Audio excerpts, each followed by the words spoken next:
Assalamualaikum warahmatullahi wabarakatuh. Halo podcaster, kembali lagi dengan aku Aziza di Sila Podcast.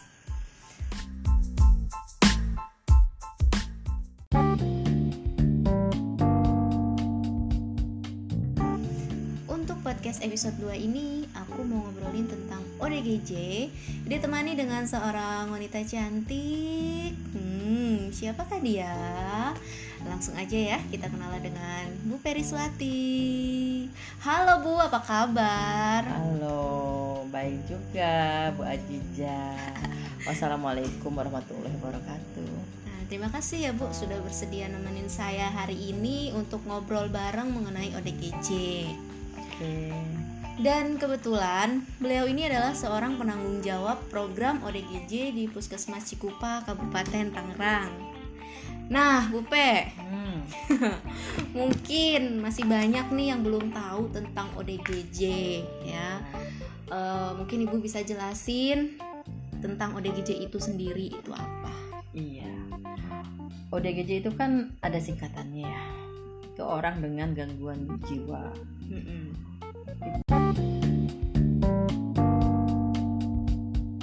Mungkin kalau zaman dulu tuh orang selalu bilang ya orang gila gitu ya.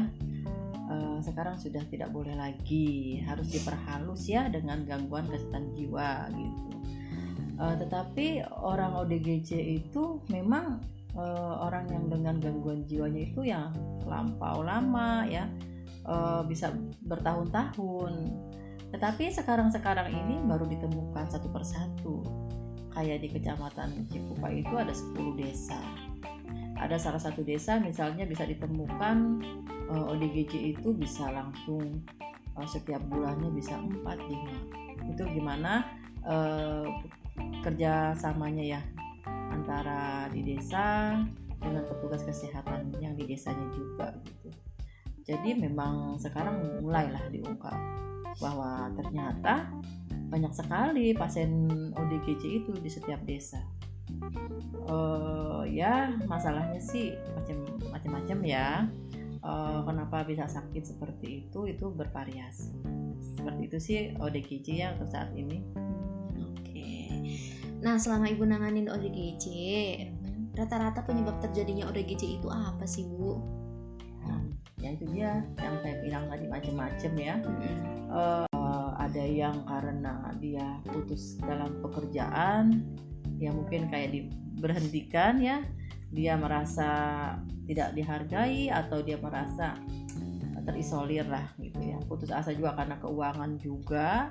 Ada juga yang masih muda karena dia mau sekolah tapi tidak ada biaya. Itu pun kalau didiamkan ya kasihan juga ya, bisa menjadi gangguan dalam pemikiran dia ya, kesehatan jiwanya.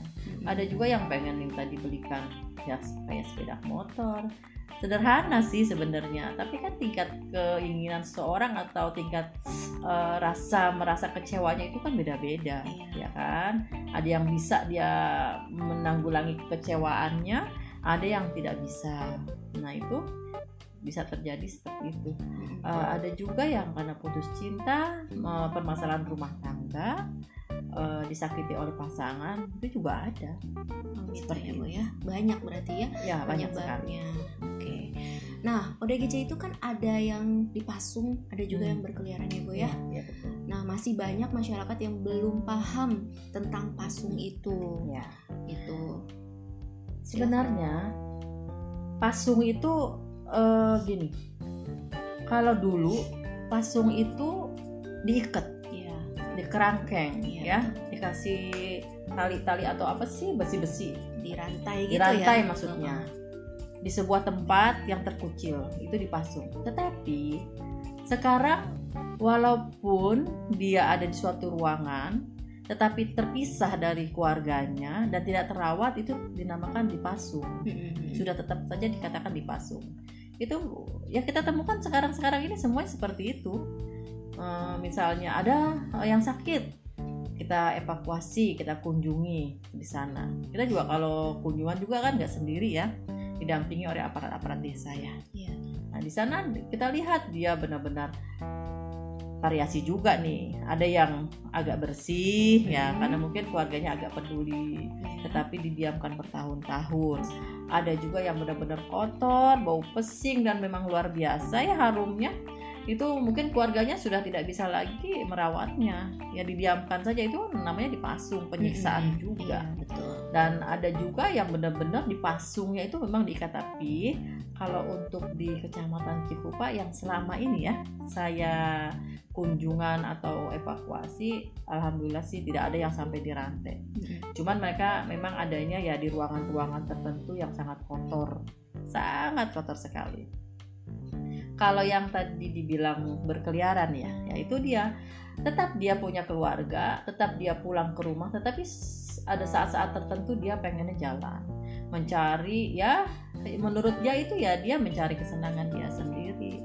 Tapi sayangnya ya akhirnya dia kan makan di jalan, bersih atau tidaknya itu tidak terjaminnya di situ. Iya, gitu ya. Oke. Nah, terus ODGJ itu sebenarnya bisa disembuhin nggak sih, Bu? Sangat bisa, tetapi maksudnya bisa sembuh tuh seperti ini. Mungkin tadinya pas ditemukan itu kan gaduh gelisah dengan keluhan ya, dia mungkin ada yang berteriak-teriak, mencelakakan lingkungan, maksudnya orang yang ada di sekitarnya gitu kan, misalnya kayak memukul, kayak melempar, apa aja lah yang dia pengen lakukan gitu. Nah, tetapi setelah kita temukan dan kita rujuk, ternyata pasien itu memang harus dirujuk selama 1 bulan, bisa di rumah sakit di sana ada 2 ya, di Marzuki Mahdi di Bogor sama di Grogol. Nah itu kalau dirawat dalam 1 bulan itu ya bisa dikatakan tingkat kesembuhannya ada. Cuman kalau dikatakan sembuh total itu ya belum bisa sih ya. Apa sih yang bisa dikatakan bahwa pasien itu sembuh gitu? Nah itu sembuhnya itu kalau dia bisa minum obat sendiri, dia bisa mengingat bahwa saya malam ini atau jam segini, jam 1, jam 2 atau siang gitu misalnya, dia bisa minum obat tanpa diingetin sama keluarganya, tanpa didampingin sama keluarganya, itu dia bisa dikatakan sembuh. Dan bagusnya sekarang juga kalau yang sembuh itu bisa dicari tempat untuk menyalurkan ke pinteran dia ya. Kayak di Sukabumi itu kalau pasien-pasien ODGJ yang sembuh itu akan disalurkan di sana sesuai dengan apa yang dia bisa. Biasanya kan kalau yang udah sembuh itu ada yayasan tersendiri ya Bu ya. Ada yayasan tersendiri. Misalnya ditaruh di yayasan ini gitu. Dengan apa dia bisanya gitu sesuai dengan kemampuan dia ya. Iya, ada di Sukabumi itu. Ada di Sukabumi. Iya. Itu kalau misalnya dia nggak ada keluarganya, nanti kalau misalnya ini kan diobatin, diurusin sama pemerintah, nanti kalau misalnya udah pengobatan di rumah sakit, kalau tidak ada keluarganya itu gimana Bu? Itu memerlukan kepedulian beberapa instansi. Gitu ya. Iya, mungkin kalau dari desa kita langsung minta apa istilahnya? Koordinasi dengan puskesmas. Di puskesmas itu kita melakukan evakuasi dan langsung merujuk ke rumah sakit yang dituju. Setelah itu memang ada penjemputan. Nah, setelah itu penjemputan itu kita lihat dulu nih, pasiennya itu kalau pulang apakah ke keluarganya atau memang tidak ada keluarganya. Ada yang punya keluarga tetapi tidak mau menerima lagi, ada juga memang benar-benar tidak punya keluarga. Jadi kalau yang tidak punya keluarga dulu nih, berarti kita harus koordinasi dengan dinas sosial. Dari dinas sosial itu kita menjemputnya itu langsung mau dibawa kemana? Ke yayasan yang ada seperti sekarang nih yang ada di Jayanti. Itu dengan adanya koordinasi antara dinas sosial dengan yayasan tersebut. Kalau kita sebagai orang kesehatan hanya mendampingi saja. Tetapi kalau saat itu pun kalau keluarganya benar-benar tidak mau menerima, kalau itu nggak ada keluarganya, tapi kalaupun keluarganya maksudnya tidak mau menerima, itu harus ada surat perjanjian atau surat pernyataan bahwa keluarganya tidak sanggup untuk menerima pasien tersebut untuk menjadi keluarga intinya lagi. Berarti ada pendampingan dari Babinsa ataupun kepolisian. Seperti itu. Jadi harus ada keterkaitan antar instansi ya, nggak cuma dari puskesmas, desa, tetapi mungkin kecamatan, dinas sosial gitu ya Bu ya. Iya betul. Oke. Nah, selama menangani ODGJ, pernah nggak sih ODGJ dalam kehamilan gitu? Ada nggak sih pengaruhnya buat kehamilan kalau misalnya ibu hamil mengalami ODGJ gitu loh Bu? Pengaruhnya pasti ada ya, pasti ada. Satu pengaruh, kalau misalnya pengaruh di janin ya pastilah ya. Yang tidak mengalami kejiwaan aja banyak yang bermasalah, apalagi dengan dia punya kegangguan kejiwaannya. Tetapi ya itu kan kebesaran Allah juga sih. Tapi sebagai kita orang kesehatan ya menangani tetap beda. Mana itu pasien yang benar-benar pasien ibu hamil dengan normal dan pasien ibu hamil dengan gangguan jiwa. Nah di sini ada orang yang ODGJ hamil, dari mulai dia berobat setiap bulan itu penanganannya beda ya. Pasti ada penanganan tertentu ya. Misalnya dari bidan setempat ya, menangani secara rutin gitu ya, secara intensif juga mungkin ya. Terus kalau seandainya terjadi suatu persalinan juga mungkin tidak sendiri atau tidak berdua, karena kalau orang ODGJ itu luar biasa, dia tidak merasakan sakit, tapi dia berteriaknya lebih dari yang merasakan sakit. Itu bedanya. Kalau penanganan ada di sini kan dulu ya pernah ada, malah lahirnya di pinggir jalan kalau nggak salah. Oh gitu? Iya. Waduh. Gitu. Jadi ya saat dia ada di situ dia mau melahirkan, nah anaknya itu sih ada aja sih yang mau adopsi, ada. Masalah nanti anaknya itu, soalnya kan kalau ODGJ itu tidak bisa dikatakan dia penyakit keturunan, ya. Tetapi ya kalaupun memang nantinya akan mengalami ya pasti ada sesuatu hal yang terjadi sama bayi anak tersebut, tetapi ada pendukungnya seperti itu karena tadi dia berasal dari orang tua yang sebelumnya gitu ya, saat dia hamil sudah dalam kandungan ibunya mengalami gitu tuh bisa saja. Jadi saat dia merasakan suatu hal yang tidak biasa terima, cepat banget kecenderungan kesananya gitu. Kalau untuk pasien-pasien atau bayi yang ibunya mengalami ODGJ. Gitu, ya. Beda tapi kalau anak itu sudah lahir, udah besar, tapi ada orang tua yang mungkin merasa sakit hati atau apa, stres lah, itu beda lagi. Nah, selama ibu menangani ODGJ, hal yang paling berkesan yang ibu rasakan apa? Ada nggak? Kalau untuk ODGJ itu sebenarnya semuanya berkesan. Berkesannya ya bervariasi ya. Berkesannya itu bukan berkesan seneng juga sih. Berkesannya itu kadang-kadang greget aja ya gitu. Karena gregetnya bukan di ODGJ-nya, tetapi di keluarganya gitu loh. Itu berkesannya seperti itu.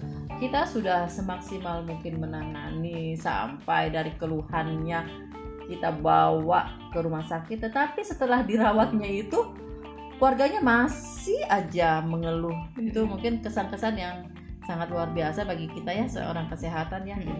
Kok kenapa sih selalu berkeluh kesah? Di saat kita menangani sudah selesai, tetapi kok keluarga tetap aja masih ada keluh kesah gitu. Maksudnya bagaimana nanti kalau orang pasien tersebut kembali lagi pulang ke situ? Nah itu kan tidak menjamin juga nanti akan sembuh total jadinya. Itu kesan-kesannya sih ya seperti itulah. Jadi keluarganya sih. Gitu ya. Oke. Nah, ada nggak pesan yang ingin disampaikan kepada yang lagi dengerin podcast ini terkait dengan ODGJ? Mungkin pesan buat keluarganya harus bagaimana gitu. Kalau pesan itu di dalam suatu keluarga, mau ada pasien yang dalam satu keluarga ada yang menderita ODGJ ataupun tidak, sebenarnya kita lebih mendekatkan dengan kasih sayang. Satu aja itu.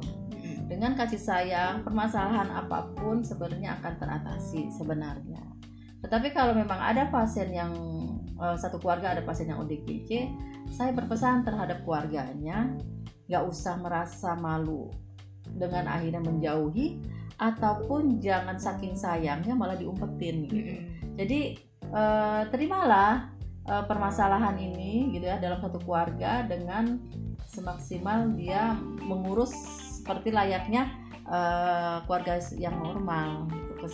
Pesan itu ya ke keluarganya itu tunjukkan kasih sayang itu benar-benar, jangan hanya menyalahkan dengan satu menyalahkan dengan yang lain gitu.